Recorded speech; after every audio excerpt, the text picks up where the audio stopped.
Hello and welcome to this presentation. My name is Elise Bolin and I'm going to be discussing the validation of the MolecuLight bacterial imaging device for use in the food safety industry. The MolecuLight handheld bacterial imaging device, seen here on the right, focuses on the detection of certain autofluorescent properties in most clinically relevant bacteria. The device is currently FDA approved for the real-time detection of bacteria within chronic wound infections and has been shown to be an additional aid in the point-of-care treatment as well as the diagnostics of chronic wounds. Specifically, the MolecuLight device detects porphyrin production, porphyrins being naturally occurring intermediates in certain bacteria. Porphyrins exhibit autofluorescent properties, and through the MolecuLight device, they specifically express red fluorescence. Clinically, moderate to heavy bacterial loads are required for the detection of these porphyrin-positive bacteria within wound tissue. An additional key factor in the detection of these bacteria is the presence of aminolevulinic acid, or ALA as it is commonly referred to. ALA is a requirement for the production of porphyrins and, as a result, the subsequent detection with the MolecuLight device. ALA is commonly found in mammalian species and can be added exogenously when working in vitro.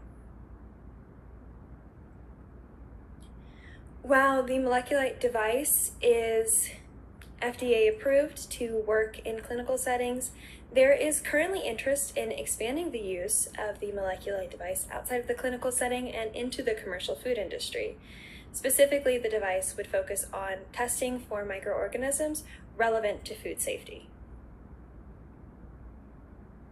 Some of our initial research focused on the porphyrin activities of certain common or relevant food pathogens and contaminants within this industry.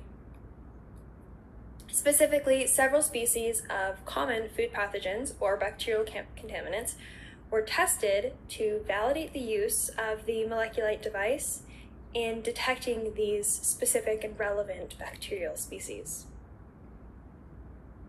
In this experiment, we used two different types of agar plates, specifically the blood agar plates, which serves as our negative control as it does not contain ALA. Most bacterial species in this medium will display a background green fluorescence. We also used porphyrin test agar, which serves as our positive control as it does contain the necessary ALA for porphyrin production and produces the desired red fluorescence in certain bacteria. Of the species that we tested, all showed the background green fluorescence that we look for on the blood agar plates after both 24 and 43 hours. Additionally, all of the plates showed the red fluorescence that would indicate porphyrin production on the porphyrin test plates after, again, 24 and 43 hours. As I said, all species showed the background fluorescence and the red fluorescence on the blood agar and porphyrin test plates respectively, and this does indicate that the MolecuLight device could have a valid use in the food industry in the detection of these foodborne pathogens and bacterial contaminants. One thing to note about this experiment and future testing is that ALA would need to be present or introduced onto the desired surface or into the food industry setting to ensure that porphyrin production would happen and that these bacteria could be detected with a MolecuLight device through their red fluorescence. After this preliminary research indicated that the device does have a valid use in the food industry, there are several directions that we hope to take these experiments in the future.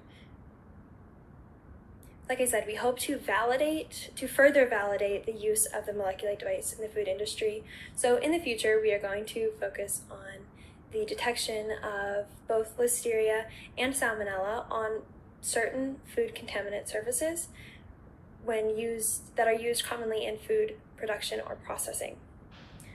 The current method of detection for these relevant bacterial species is a swabbing technique, which greatly limits the area of detection to simply the areas that have been swabbed. If we are able to introduce the MolecuLight device, then this would offer both a widespread and a more broad option for detection, as well as real-time detection of these bacteria on these production surfaces or processing surfaces. In the future, we are going to test 2 different surfaces, which will include flat surfaces like stainless steel, as well as what is called 3-dimensional clean-in-place surfaces, which can include but are not limited to small equipment, nuts and bolts, as well as utensils. And these 2 surfaces are very relevant for the food safety industry for determining bacterial concentration on these surfaces. If we are able to confirm that the device is able to detect these pathogens both in real time in a standard food industry setting, as well as on a variety of surfaces, then we can move forward in validating the use of the device in this industry. Some additional experiments or efforts that we hope to do in the future will be expanding the testing of relevant food pathogens and contaminants that we know we can detect with this device.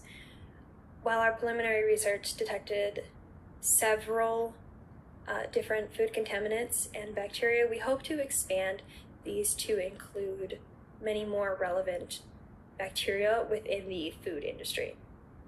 Additionally, we will hope to expand the different types of surfaces that we test within the food industry. While initially we are going to test the flat surfaces and the clean-in-place surfaces, in the future we hope to expand that to many more relevant surfaces within this industry or in a standard food setting. And finally, and importantly, we will hope to develop a standardized method for the induction of the bacterial fluorescence on these non-living food contact surfaces. Since bacteria need ALA to produce porphyrins, the addition of ALA to stimulate this porphyrin production is very important in the introduction of this device into this food safety industry. As I discussed before, the current method for detection of food bacteria is the swabbing method, and the environmental monitoring programs that use this swabbing technique have this technique that is greatly limited in comparison to what we could possibly do with the MolecuLight device.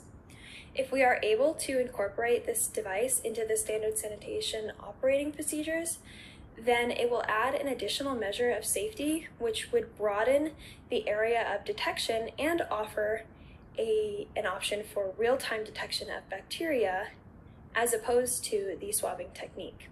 While the swabbing technique could still be used and is still relevant in this industry, the addition of the MolecuLight device would add another step in this standard sanitation operating procedure.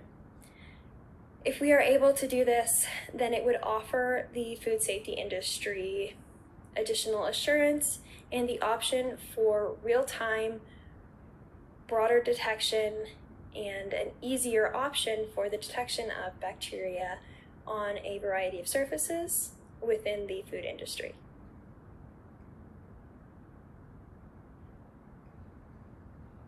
I would like to thank you all for listening to this presentation, and additionally, I would like to thank the Pi Squared Inquiry and Investigation Program, as well as Drs. Allie Smith and Kendra Nightingale.